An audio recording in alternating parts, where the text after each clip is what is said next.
C'est l'heure des informations sur Speed Line TV. Mesdames et messieurs, bonsoir et bienvenue dans ce journal. La Haute Autorité de l'Audiovisuel et de la Communication a annoncé ce jeudi une série de mesures destinées à assainir le secteur des médias. Réunie en séance plénière, l'institution a pris d'importantes décisions. Les détails dans un instant. Avoir des enfants est souvent perçu comme un événement naturel et personnel. Pourtant, ce choix est fortement influencé par des normes sociales, économiques et culturelles. Faut-il être financièrement stable avant d'avoir des enfants? La réponse dans ce journal. À la page inter, une nouvelle crise a éclaté au grand jour au Sénégal entre le président Bassirou Diomaye Faye et son premier ministre Ousmane Sonko. Un contentieux oppose les deux hommes sur la personne qui doit diriger la coalition politique, le PASTEF.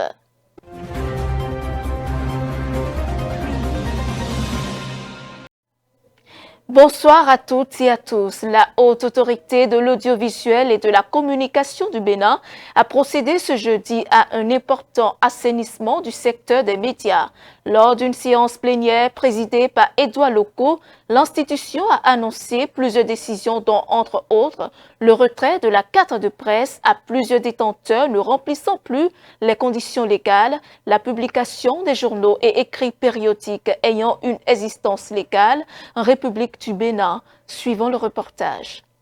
La Haute Autorité de l'Audiovisuel et de la Communication a rendu public ce jeudi 13 novembre 2025 plusieurs décisions relatives à la régulation des médias au Bénin. Depuis l'ouverture le 30 septembre dernier de sa deuxième session ordinaire de l'année, l'institution a examiné plusieurs dossiers relatifs au fonctionnement des médias audiovisuels, de la presse écrite et de la presse en ligne. Globalement, il s'agit premièrement à propos de la carte de presse.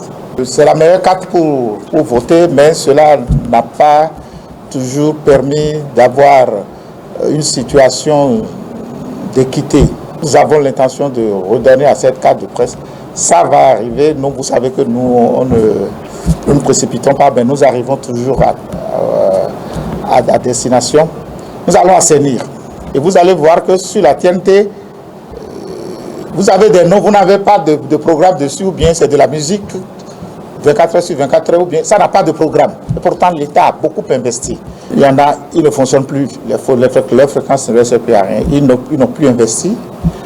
Ils ferment pendant 2 ou 3 mois et puis après ils ouvrent. Certains ont fermé pendant plus d'1 an. D'autres sont là, ils ne donnent que de la musique. Et c'est des fréquences qui sont dans des régions quand même où d'autres voudraient bien avoir. Donc nous allons reprendre ces fréquences-là. Parmi les décisions prises figure le retrait du bouquet TNT de 3 chaînes de télévision pour inexistence de programme et ou absence de bouquet. On note également le retrait de la carte de presse à des détenteurs qui n'en remplissent plus les conditions. Les programmes des éditeurs de services Imala TV Télévision et Tunde Agri TV sont indisponibles sur le Multiplex et ce, en violation de l'article 5 de la convention signée avec la Haute Autorité de l'Audiovisuel et de la Communication, considérant que les programmes de l'éditeur de service Canal 2 Star sont diffusés par intermittence et ce, en violation de l'article 5, la plénière, après en avoir délibéré, décide. Article 1er. Les éditeurs de service Imala TV Télévision et Tunde Agri TV sont retirés du premier multiplex en raison de l'indisponibilité de leur programme. Article 2. L'éditeur de service Canal 2 Star est retiré du premier multiplex en raison de la diffusion de ces programmes par intermittence. La Haute Autorité de l'Audiovisuel et de la Communication, vu la loi numéro 90-32 du 11 décembre 90 portant Constitution de la République du Bénin, telle que modifiée par la loi numéro 29-40 du 7 novembre 2019, vu la loi numéro 2022-13 du 5 juillet 2022 portant loi organique sur la HAC, la plénière, après en avoir délibéré, décide. Article 1er.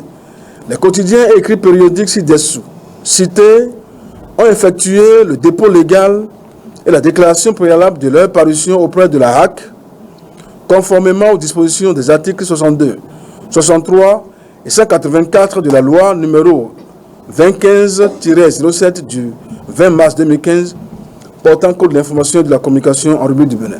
Décision numéro 25-079-AC du 13 novembre 2025 portant retrait de l'autorisation d'exploitation des fréquences 104.7 MHz, 90.3 MHz, 106.9 MHz et 90.0 MHz attribués respectivement aux radiodiffusions sonores privées Koufo FM, Haïfa FM, Urban FM et Nostalgie FM. Décision numéro 25-074-AC du 13 novembre 2025 portant retrait de la carte de presse de certains professionnels des médias suite au processus de mise à jour du fichier des détenteurs de la carte de presse en République du Bénin. La RAC a pris une mesure conservatoire contre la radio privée commerciale Océan FM pour violation de sa décision relative à l'interdiction de la publicité des produits pharmaceutiques et de la pharmacopée. Une mesure conservatoire qui vaut avertissement de l'institution. Dans un tout autre registre, à présent, une crise cardiaque survient lorsque la circulation sanguine vers une partie du cœur est bloquée, entraînant la mort du tissu cardiaque. Les symptômes incluent une douleur thoracique souvent décrite comme une pression et peuvent s'étendre au bras, au cou, au dos ou à la mâchoire accompagnée de sueur et de nausées. Suivons les conseils d'un médecin dans cet élément. Si je prends le cœur, il y a un terme que tout le monde connaît, que tout le monde a entendu au moins une fois, c'est le terme d'hypertension artérielle. L'hypertension artérielle, c'est une anomalie qui fait que la pression artérielle, donc la force avec laquelle le sang circule dans les artères, cette force, elle est anormalement élevée. Nous avons des appareils pour pouvoir mesurer cette force de circulation du sang. Et la valeur normale, c'est inférieur à 140 sur 90.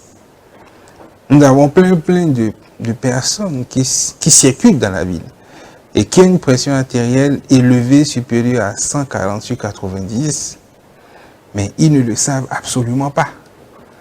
Ce sont ces gens-là qui, un beau jour, sans que rien ne l'annonce, vont se lever et faire un arrêt cardiaque. Il y a des gens qui ont le diabète, qui ont un taux anormalement élevé de sucre dans le sang, mais qui ne le savent pas. C'est pour ça que nous, les médecins, nous insistons sur ce que nous appelons le dépistage. Si le patient présente un facteur de risque et qu'il ne le sait pas, il va faire un arrêt cardiaque. Mais le jour où il va faire un arrêt cardiaque, le citoyen lambda va penser que l'arrêt est survenu ce jour-là, alors que c'est un processus qui évolue depuis des mois, des années, sans que le patient en soit conscient. Malheureusement, il y en a certains qui en sont conscients et qui ne font absolument rien, qui ne suivent pas les recommandations des médecins, qui se disent, bon, moi j'ai rien, c'est la tante du village, mais qui ont la désagréable surprise d'en subir les conséquences. Donc, quelles sont les causes? C'est rien de compliqué. C'est l'hypertension artérielle, le diabète, le taux anormalement élevé de lipides, de matières grasses dans le sang, ce qu'on appelle le cholestérol. C'est la consommation de tabac. Je ne dirais pas consommation anormale de tabac. Consommation de tabac, parce que personne ne devrait fumer. Personne ne devrait fumer la cigarette, personne ne devrait fumer la chicha. Ce n'est absolument pas un élément d'aisance sociale, mais c'est un élément de maladie. C'est un facteur qui cause des maladies. D'accord? Personne ne devrait fumer.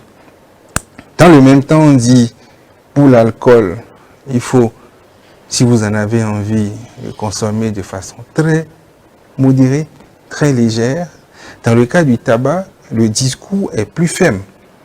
Il ne faut pas toucher au tabac.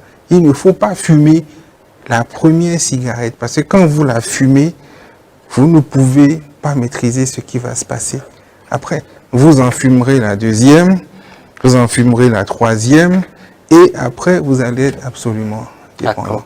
D'accord? Il y a l'absence d'exercice physique. Nous devons tous faire du sport. L'OMS, l'Organisation mondiale de la santé, dit qu'il faut faire 30 minutes de promenade à pied par jour.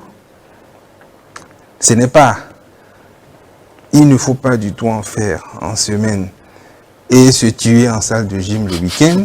L'OMS n'a jamais dit, vous devez faire les 30 minutes en une fois.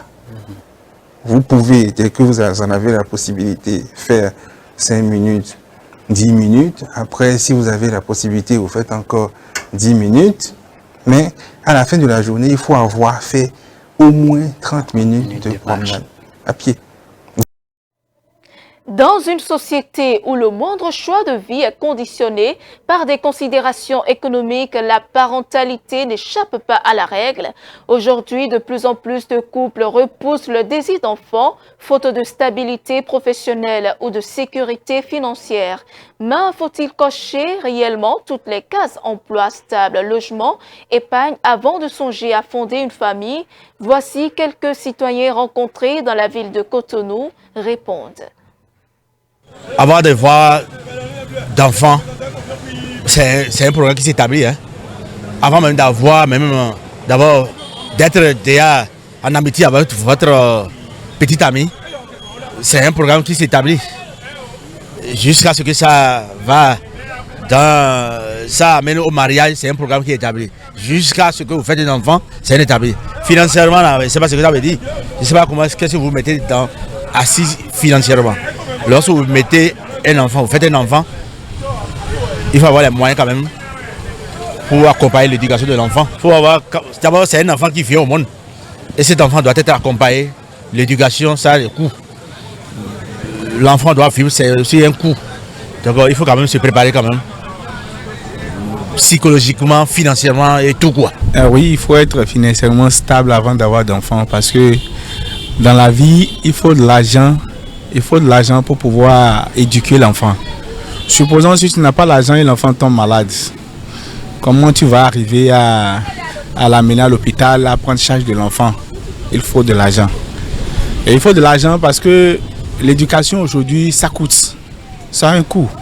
Pour mettre l'enfant à l'école, c'est de l'argent.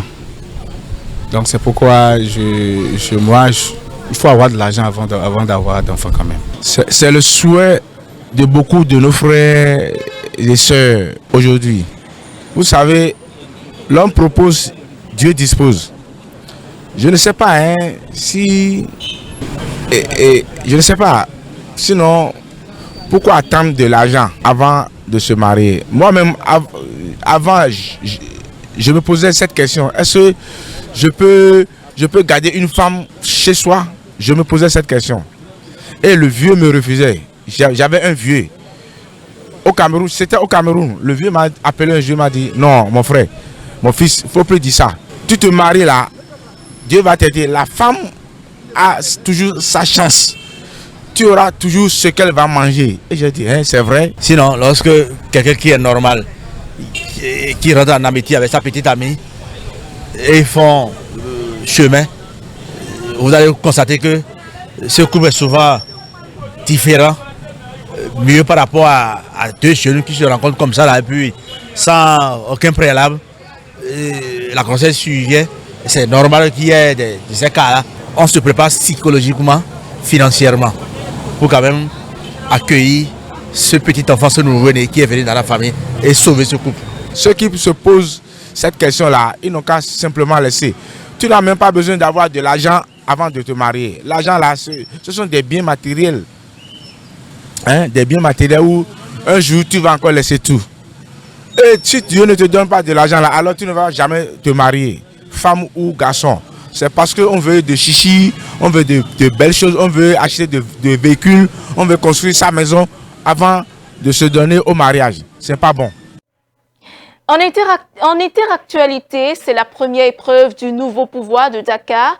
La guerre des clans éclate et le discours divise les patriotes. Depuis quelques jours, le courant ne passe plus entre le président Bassirou Diomaye Faye et son premier ministre Ousmane Sonko.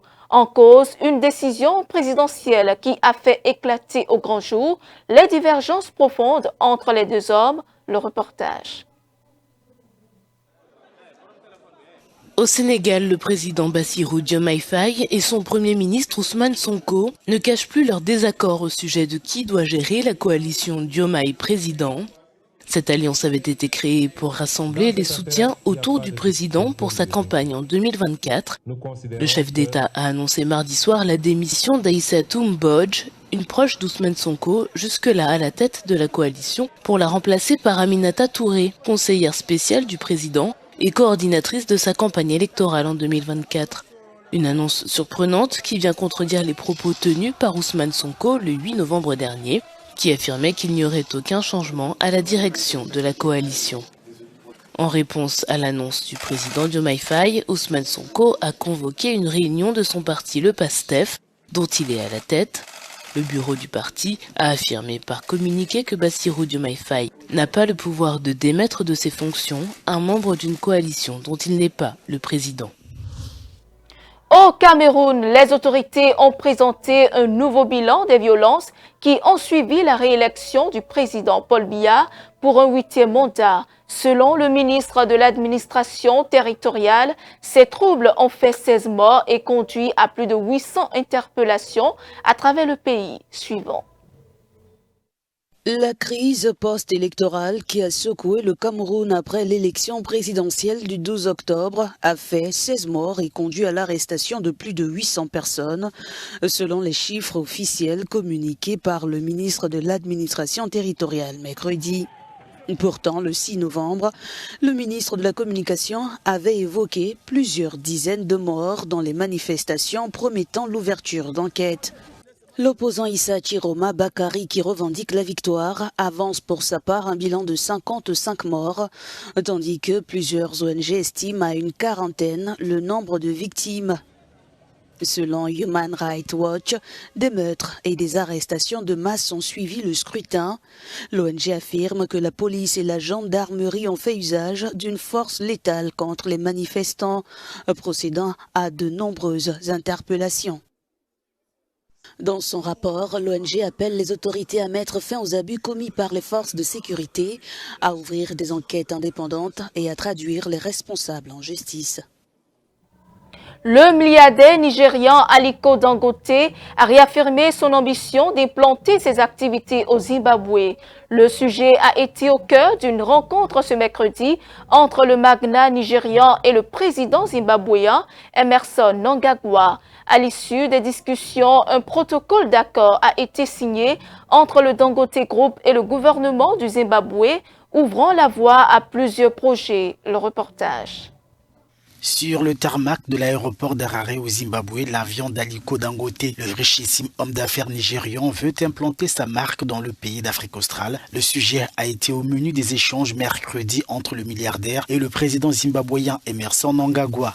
Un protocole d'accord a été signé à l'issue de la rencontre. Dans les tuyaux se trouve notamment la construction d'un pipeline de 2000 km qui doit relier la ville portuaire namibienne de Wallis Bay à Bulawayo au Zimbabwe, en passant par le Botswana.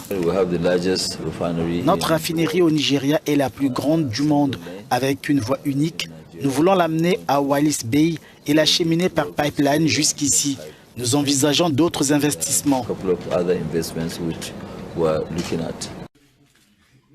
Dangote Group entend en effet investir dans le ciment avec une usine pouvant produire jusqu'à 1,5 million de tonnes par an. Autre secteur ciblé, la fabrication des engrais, l'énergie et les infrastructures. L'homme d'affaires nigérian promet d'investir jusqu'à $1 milliard au Zimbabwe.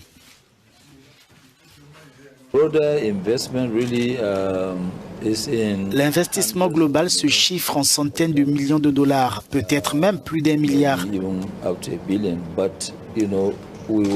Nous annoncerons les sommes progressivement, mais nous dépasserons le milliard en raison du pipeline. C'est un retour au Zimbabwe après l'échec de son installation en 2015 sous le président Robert Mugabe. Entre écueils bureaucratiques et autres différends, Dangote Group poursuit de facto son expansion sur le continent. La décision du président américain Donald Trump de boycotter le sommet du G20 prévu les 22 et 23 novembre à Johannesburg suscite une vague de réactions en Afrique du Sud. Du président Cyril Ramaphosa à l'opposition, les dirigeants sud-africains jugent ce retrait injustifié et affirment que le G20 poursuivra ses travaux sans les États-Unis. Le président sud-africain Cyril Ramaphosa a réagi avec fermeté à la décision du président américain Donald Trump de boycotter le sommet du G20 prévu les 22 et 23 novembre à Johannesburg. Tout ce que je peux dire d'après mon expérience en politique, c'est que les boycotts n'aboutissent jamais véritablement. Leurs effets sont souvent ambigus, voire contre-productifs. Le fait que les États-Unis choisissent de ne pas participer au G20 ne signifie pas que celui-ci cessera d'exister. Le G20 poursuivra ses travaux, tous les autres chefs d'État seront présents. En définitive, nous prendrons des décisions fondamentales et leur absence ne sera qu'une perte pour eux-mêmes. Trump justifie son absence par des allégations contestées selon lesquelles la minorité blanche d'Afrique du Sud serait victime de violences et de spoliations foncières. Je pense qu'il est très triste qu'il ne soit pas là, que cette décision repose sur des informations inexactes concernant l'Afrique du Sud. Il aurait fallu que les dirigeants américains viennent constater par eux-mêmes la réalité de la situation sur le terrain et qu'ils comprennent que les informations qui leur parviennent à Washington ne reflètent pas fidèlement ce qui se passe ici en Afrique du Sud. Donald Trump accuse l'Afrique du Sud de persécuter ses minorités blanches, allant jusqu'à dénoncer un prétendu génocide en cours dans le pays. Le président américain Donald Trump sait parfaitement ce qu'il fait. Les États-Unis disposent des meilleurs services de renseignement au monde. Il sait pertinemment qu'il n'existe aucun génocide en Afrique du Sud. Il est également conscient qu'une infime minorité s'emploie à diffuser des mensonges à notre sujet, provoquant ainsi une panique injustifiée tant à l'intérieur du pays que sur les marchés internationaux. Une telle agitation ne sert nullement les intérêts des Sud-Africains, en particulier ceux qui participent à la vie économique, notamment dans le secteur agricole. L'Afrique du Sud est le premier pays africain à accueillir le G20 sous le thème Solidarité, Égalité, Durabilité, mettant l'accent sur l'allègement de la dette des pays en développement, le financement de l'adaptation au changement climatique et la promotion d'une croissance inclusive. Et c'est la fin de ce journal. Merci de votre fidélité. Suivez-nous en continu sur speedlinetv.bg/live et sur nos différents canaux digitaux Facebook, YouTube et TikTok.